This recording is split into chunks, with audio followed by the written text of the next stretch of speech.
Thanks to my partner, Bob, and thanks to all of you in this room. I think if I went around this room, 2/3, 3/4 of you I know by name and in person. And it's wonderful to be back with you again, and wonderful to be back with this wonderful institution. The last time I was in this auditorium, I was departing, I thought, for the last time. Marty Dempsey mistook me briefly for Ashton Kutcher, but only very briefly. That was the last opportunity I had to be with you. But I'm very pleased to be back with you. It's the highest honor of my lifetime, and the highest honor that I think an American can have, to be a Secretary of Defense. We have been blessed. Secretary Work indicated that I've worked for 11 Secretaries of Defense, and that's true. And I think it's true that our country has been blessed with the Secretary of Defenses we have had. And the ones that I've worked for have been very distinguished. And in that connection, I want to extend a thanks to my predecessor, Secretary Chuck Hagel. I knew Chuck Hagel for decades before he became Secretary of Defense. I worked for him as Secretary of Defense. And as distinguished and as dedicated a public servant this country has never had exceeded than Chuck Hagel. So I thank him wherever he is now. I hope he's relaxing somewhere for what he did for all of us and for his dedication to this institution. I'm going to be brief, but I want to be very specific about how I see this job and what I'll be doing and what my commitments and priorities are, and thereby what I'll be asking you to reflect in your own accomplishment of your own jobs. The first and most important commitment for me always has been and always will be to you. And to that I mean the greater you. I know this is getting filmed, and anybody who has the opportunity in our greater force to see this, I mean all of you. Those who make the greatest fighting force the world has ever known, and the finest and most decent fighting force the world has ever known. And that's soldiers, sailors, airmen, and Marines. It is civilians. It is contractors, as Bob said, because in our system, that's the way we do things. That's the total national team. And my first commitment is to you, to your excellence, to your welfare. Bob mentioned the fallen, the families of the fallen, wounded warriors. I mean, I think we have to start there. When I started my career in defense, it was very, very rare that an American service member was wounded in action or killed in action. It was extremely rare. And when it happened, it was a big deal. It led the news on CNN. When I came to the department 6 years ago, that was a daily event. And when you went out on Saturdays to the hospital, there was a fresh group of freshly wounded every week, every single week, week after week after week after week. Thank God those days are largely behind us. We never will know for how long that is true, but I just think that we have to start there. We have to keep those people in our hearts every day. And that leads to me to a commitment to what is my largest responsibility in this job, which is to make sure that we never put anyone and their family in that circumstance without the greatest care and reflection about why we're doing it and what its purpose is and what the benefit is for our nation and for the future. We have an obligation, those of us here in the Pentagon, to the entire force to make sure that they have everything that they need to accomplish their mission. And that means, first of all, appropriate compensation, because, and I always say, you can't pay people enough to do what we ask many of our people to do. And, this needs to be a profession which is, whose honor is reflected in the way society honors it, and compensation is part of that.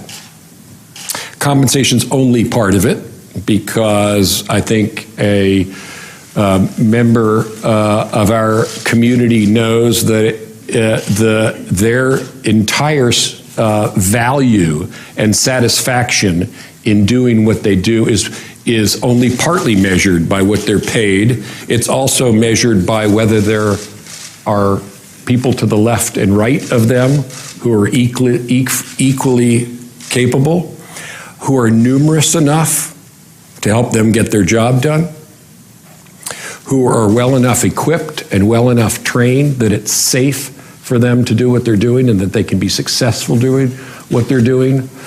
So there has to be a balance here, but the objective, which is the overall honoring of service, has to be paramount to us, and that's an intergenerational responsibility as well. We honor those who came after us or before us. We honor those who are in service today, and we need to look to how we're going to honor those in the future. More about that in a moment.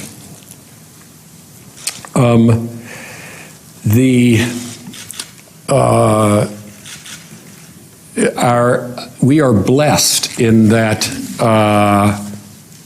our institution is unparalleled in the world and is held in the highest esteem in our society. And that's something to be grateful for, but also to honor back. And we do that when we respect the dignity and the safety of each and every member of our community as well. And that's a priority for me also. And then just to repeat, the most sacred responsibility I have as your Secretary of Defense, which is to make sure that the dedication and commitment that brought each of you into service is reflected in the way I conduct myself and in the care that I and the rest of the leadership express in each and every one of you. A second thing that you'll see me doing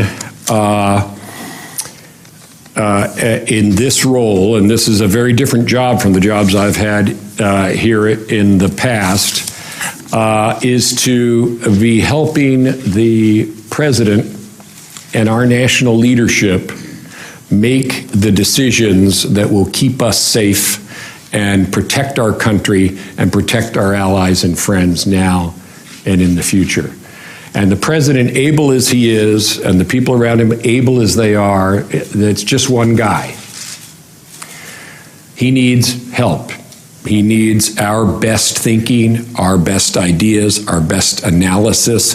The fact that many of you have vast experience around the world, vast experience going back through the decades with what it takes to offer protection to our society. We need to bring that to bear to help him. We're at a large institution. We are a beacon of quality, if I may say so, in the federal service. So we have a lot to offer our national leadership in helping them make decisions. I intend to be very active in doing that, and I will be counting on you to help me and lift the great expertise of this department and all of its people to the service of the country's national security decisions. I'll be at the same time making sure that with the chairman and the vice who's here today, I am making sure that our president has the best military advice in addition to what I will aim to make the best civilian advice he could have, so that he'll have another channel into the excellence that is represented in this department. 2 heads are better than 1, and he'll get both heads.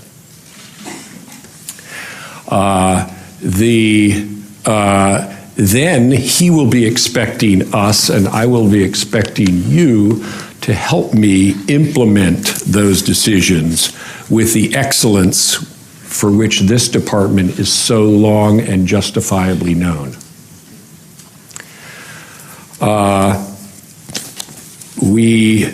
In that connection, I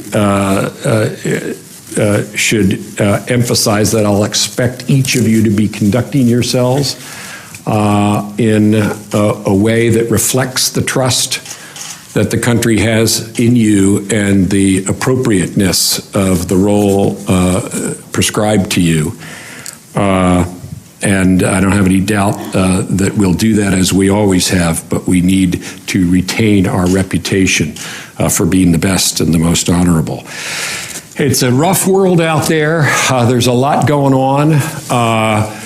I could start almost anywhere, but I'll start where the headlines are with ISIL and the barbaric acts that you see perpetrated in the Middle East and the larger Middle East and emanating therefrom, the historical throwbacks in Europe. We're witnessing in Ukraine now the throwback to an era we thought we had left behind, and I think history ultimately will leave behind, but not everybody understands that right now. The unhealed wounds of the past and the absence of a accustomed security structure in the Asia-Pacific theater, where half of the world's population and half of its economy resides, something that is going very well. We can't afford to let begin go poorly.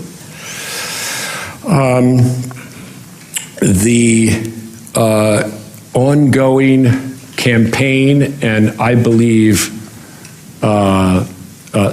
very successful campaign in Afghanistan, but it's not finished, and it needs to be won. I think can be. Many of you, I've given a lot of my own effort to that. Many of you have given much more. Enduring problems like weapons of mass destruction, which have been with us for decades and decades, and newer ones in new domains like cyber that have been with us for a much shorter time. So there's plenty to do, and you all know that.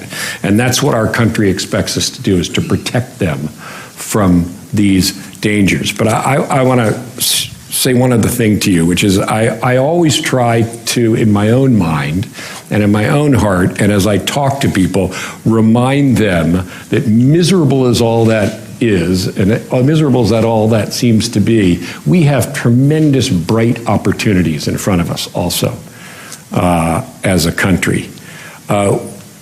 We are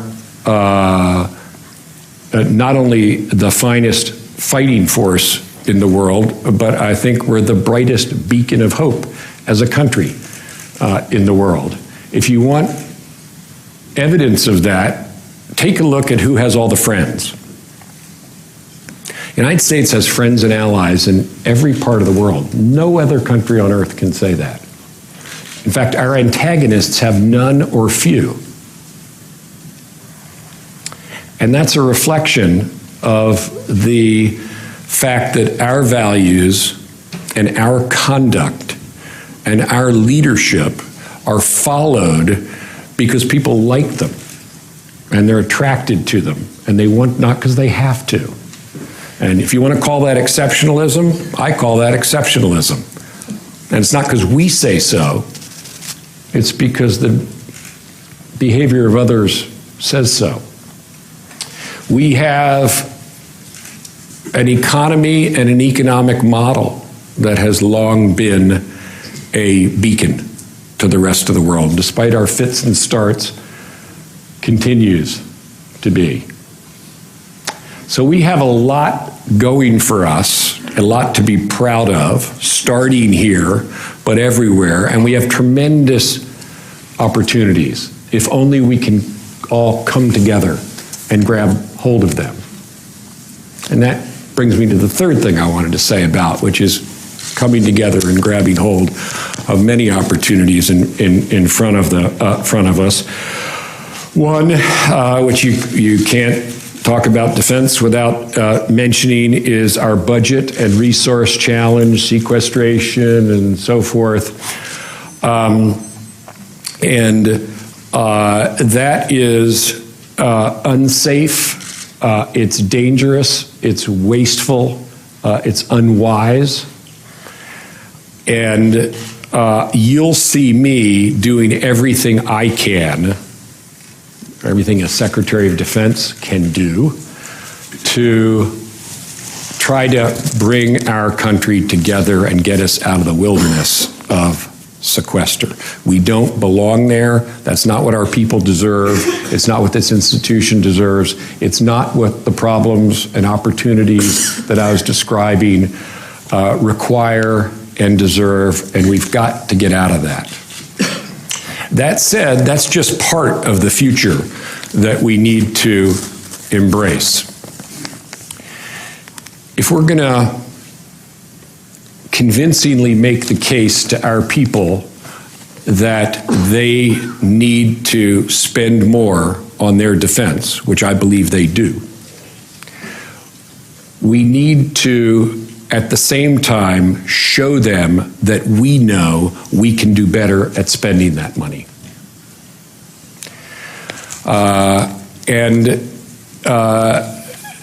That we won't be able to do unless we are open and unless we are embracing the future. We're the most wonderful institution and fighting force in the world. That's what I inherit from those who went before me. That's what you all inherit from those who went before you. That's what we owe to the future. And so my third preoccupation is to the future. And for us to excel in today's world, in the future, we have to be open. We have to be open to change. We have to be open to what's going on out there in the world. We have to be open to the wider world of technology, the wider world of culture, the wider world of how people do things. And maybe they have an idea that we haven't had yet and that we need to bring inside. So if we're going to continue to be the best, we need to be open to the future and open to change. And you'll see me challenging you all and myself to be open in that way. We're also one of the oldest institutions in the country, and we're very proud of our traditions. But at the same time, if we're going to continue to be that, we have to be open and we have to change. And one last note on that, which is very important to me. We're going to hand this place off to the next generation. And we need to be asking ourselves, what will make us attractive to them?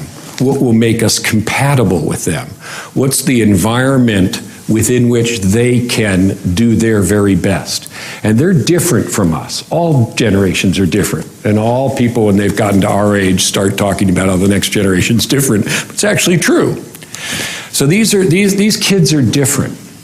And we need to think about how we make the conditions of service attractive to them.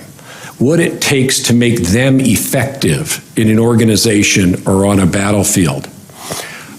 They behave differently, they think differently, they've grown up differently, they're used to a different kind of environment around them, and we have to make ourselves attractive to them. 9/11 was a great galvanizing thing for our country. It brought many people into our midst it motivated many people to want to be part of this enterprise. And that was a terrific thing, bought at a horrible price. And no one could wish something similar upon us in the future. But you do have to ask yourself, what is going to make us attractive in the future? And are we thinking that? So that we continue to have young people who choose this life and this mission and this commitment, who are as good as you are. That's not something I take for granted, but it's not something I'm pessimistic about either. I think we have something compelling about our commitment, our mission, and the excellence that we represent in these generations that are before me, that those to come will find attractive, and they'll want to follow, not in our footsteps, because they aren't going to want to do that. They're going to want to do it in their own kind of, their own way, but in the same general direction that we came. You'll see me in the best way that I know how, trying to speak to them and speak to the country as a whole about us and who we are, and be trying to reflect who you are, and speak to the generation to come and appeal to them and challenge them to fill the shoes of the really excellent people I see in front of me.